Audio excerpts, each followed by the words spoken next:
Rookies report to Cleveland Browns training camp tomorrow, Friday, July 18th. So let's run through some of the big storylines to get you guys ready for training camp. Just things to keep an eye on as we get closer and closer to football coming back. Once again, football's not back until NFL Week 1 kicks off, but I've got a few storylines, 3 to be exact, that I just want to remind you all because I feel that during that lull between the end of mandatory minicamp and the start of training camp, that like 4 to 6 week-ish period, we kind of forget about, hey, what's going on with this team? Not that the Browns make it easy to forget about what's going on with this team. So with that, we'll talk about rookies reporting first. They come on Friday the 18th.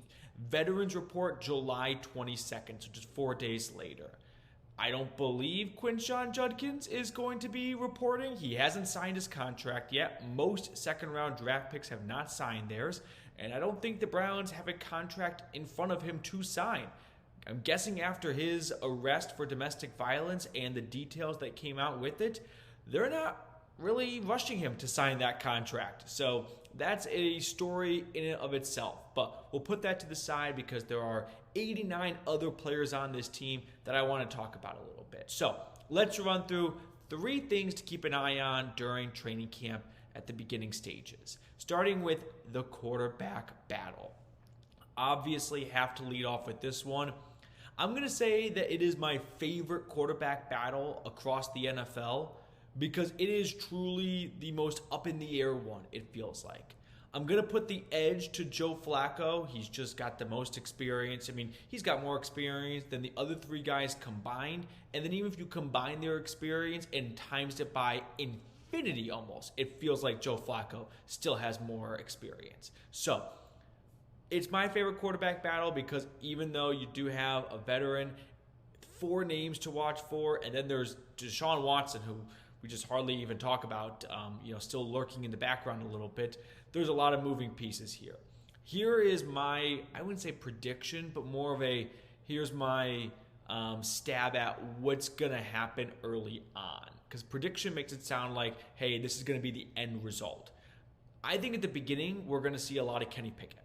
I think the Browns want to see if Pickett can be their long-term quarterback. Can he be this year's Sam Darnold, right? The revival project. Same thing we saw with Baker in Tampa, Geno in Seattle. They are going to give him the opportunity to prove himself as a long-term starting quarterback that was taken first round by the Steelers for a good reason, because he's got first-round talent. If that doesn't work out with the first-team offense and defense, they'll sprinkle in Dillon, Gabriel, and Shedeur Sanders. Probably not going to see a ton of them with the first-team offense and defense. A run here or there, but it's just not very common for rookie quarterbacks taken beyond round 1 to get a lot of looks with the first-team offense. Because there are other players on the team that need to be addressed and reviewed. And if the offense can't get anything going because the rookie quarterback is in way over his head, then you're doing a disservice to the offensive line, to the wide receivers that can't properly run a 2-minute drill because there's a puppy at quarterback who just isn't ready for that yet, is not ready for Denzel Ward and Myles Garrett to be breathing down his neck. Every so often we see a shocker of a later to mid-round pick quarterback blow us away. Dak Prescott, Russell Wilson. That's about it. And those are 2 examples in a 15-ish year span. So it's not common. So I'm not going to put a ton of stock into that. But keep an eye on the quarterbacks. I'm going to expect a lot of Kenny Pickett early on. And I think the Browns do this because they know they've got old, reliable Joe Flacco that they can always go to if Pickett isn't, living up to their expectations. All right, moving on to the second thing to watch for. It's kind of a combo of my second and third thing. It's mostly centered around health because we know the Browns the last few years have really struggled with this. But I want to zero in on one player specifically, Cedric Tillman. How does Cedric Tillman look as a wide receiver 2?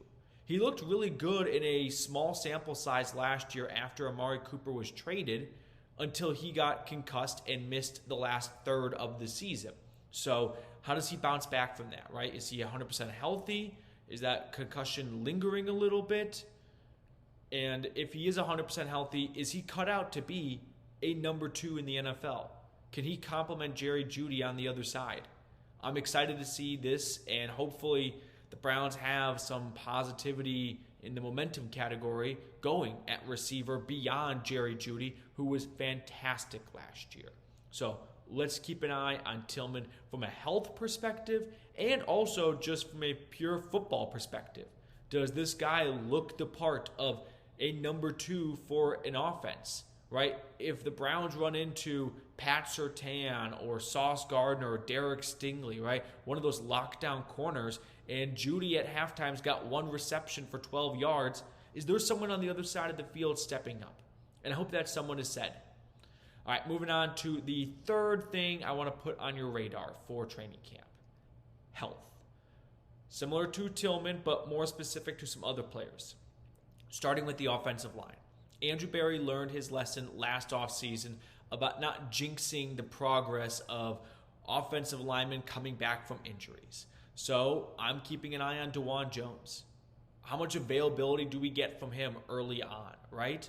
Last year, had some good moments at left tackle until yet another season-ending injury. So does DeJuan Jones come in with his weight under better control? Because you got to think that you don't have to be a scientist to know, hey, when you're 400 pounds, you're putting a lot of stress on your joints, on your knee, on your ankle.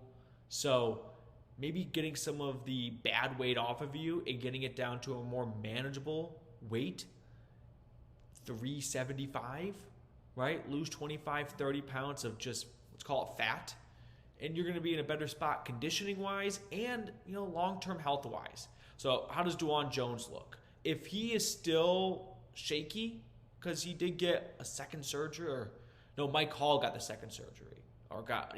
Anywho, if DeJuan Jones is still a little bit shaky, watch for Teven Jenkins. He was a second-round pick by the Bears 4 or 5 years ago, and when healthy, he was the best player on Chicago's offensive line. When healthy. He missed a lot of time, and he also missed a lot of snaps, meaning he would start a game but not finish the game. So he played tackle at Oklahoma State. He was a stud in college, had a back injury towards the end of his time in Stillwater, and that caused him to slip into round 2.